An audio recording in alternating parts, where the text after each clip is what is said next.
Yesterday, President Bola Tinubu released some ministers of their duties, appointed new ones, and also changed some appointments. We also have data on Nigeria's debt levels and foreign reserves accretion. Let's see how all of these are impacting investor sentiment. Joining us for this conversation, we have Dr. Ayodeji Eboz, MD Optimus by Afinvest. Great to have you on the show. Yeah, good afternoon.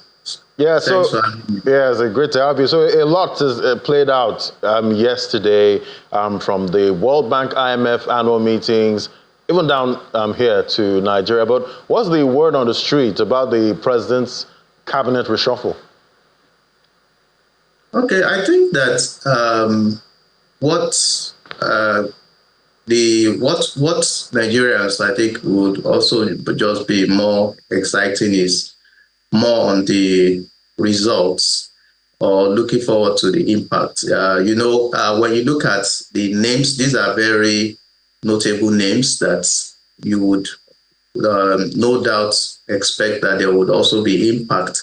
And so there's still, Nigerians will also be expecting more intensified efforts to begin to see how it translates into improved standard of living. So when you look at the list, for instance, there's no doubt when you look at Dr. Jimoke, even from the last dispensation, our special advisor, she's also on ease of doing business. She's done a lot a lot of tangible things that you can lay hands on. But why Nigerians may not be too excited for now is that they will want to begin to see the result first. When we say Nigerians, we're always very good at policy formulation, but the execution, the implementation is what actually leads to the results and would also be the impact. So by and large, it's also a welcome development. I must also speak to the collapse of the ministry. I think the Niger Delta ministry, the Southeast, into one regional one. That's going to at least lead to a bit of at least savings and also reduce the number of ministries. That's also a positive to take away from that. So I guess it's safe to say we should see some level of reduction in the cost of governance?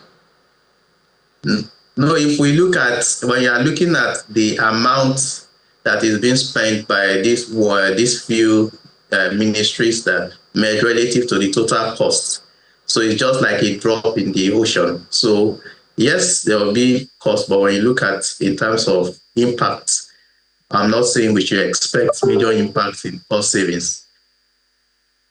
All right, definitely. We hope, at some point we might see, serious impact when it comes to cutting the cost of governance, because we need every penny at this time. All right, let's look at other matters now. We've seen Nigeria's foreign reserves hit about $40.2 billion in October 2024 from $38.4 billion reported in September. And that's according to Olayemi Cardoso, central bank governor, during an investors meeting, in Washington, D.C., that's in the U.S. So I'm wondering, we're seeing accretion there with our foreign reserves, but we're not seeing the impact strongly when it comes to the Naira. Why is that? Yeah, so I think we need to understand that the market is a function of demand and supply. So while it looks exciting that we have approached the $40 billion psychological line, but it's also important that there would be a need for the increase in supply. CBN has been intervening when you check based on the record, but there will be a need to up that supply.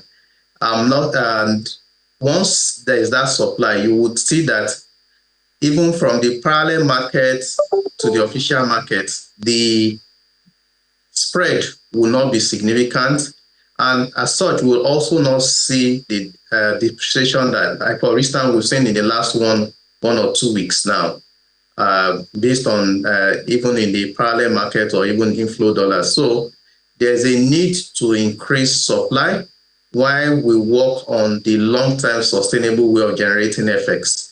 So the oil remittances, yes, those ones are needed, but there's a need. What is there a blueprint that shows how much of dollar we want to be generating from non-export items, so that they are measurable, that we can begin to celebrate that this year we're able to generate $5 billion and our target next year is $8 billion. So we need to begin to see that, so that we have people come into that particular space when they see the value there and they also see the opportunities. So I think those are some of the medium to long-term plans that will also help actually stabilize the FX. If not, if we work on that well, we may see even improved appreciation of the naira.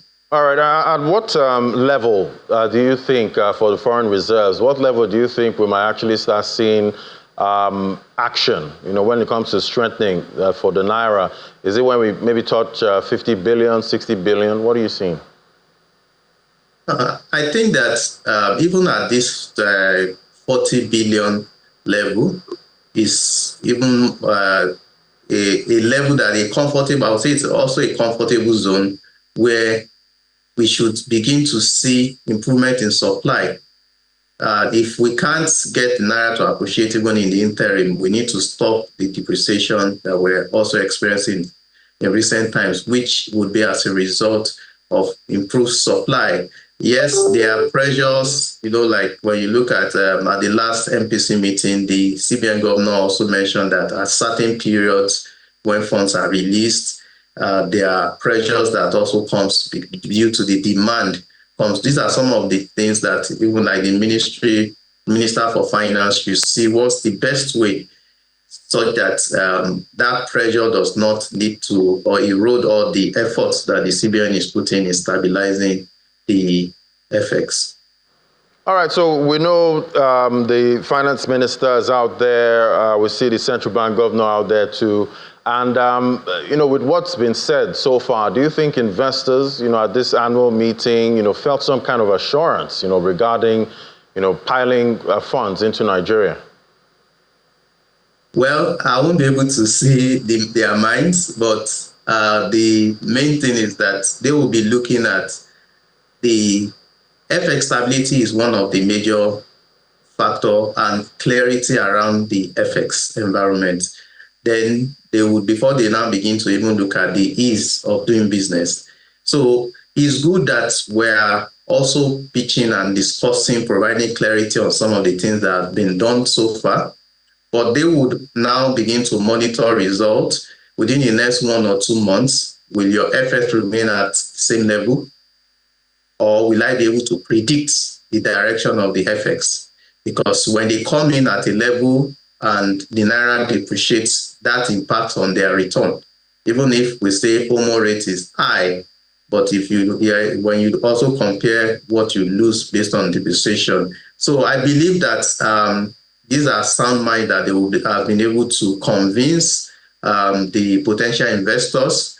But what any major investor would be looking out for is to begin to see that results. I begin to see that clarity. I was listening to before the news on subsidy, the funds that are saved around subsidy. How can we trace them? Though it would have been good if there's a subsidy fund and we can see projects like the PTF project in those days, that when you are passing through certain areas, you can see what that savings are being used for. And I believe that will build a lot of confidence, even Nigerians, and trust that this fund that is actually being saved is also to help and ease doing business in Nigeria, and also ease the standard of living, as well as reduce cost of living. So that would have also be a better way to be able to be accountable for whatever service that is being done on subsidy. All right, I guess Nigerians will expect that the central bank governor and the Minister of Finance will bring a lot of good tidings all the way from Washington when they get back. But thank you so much, Dr. Ayodeji Eboz, MD, Optimus by AfriInvest. Thank you so much. Thank you for having me. Thank you. All right, when we come back, we head straight to the markets. Just stay with us.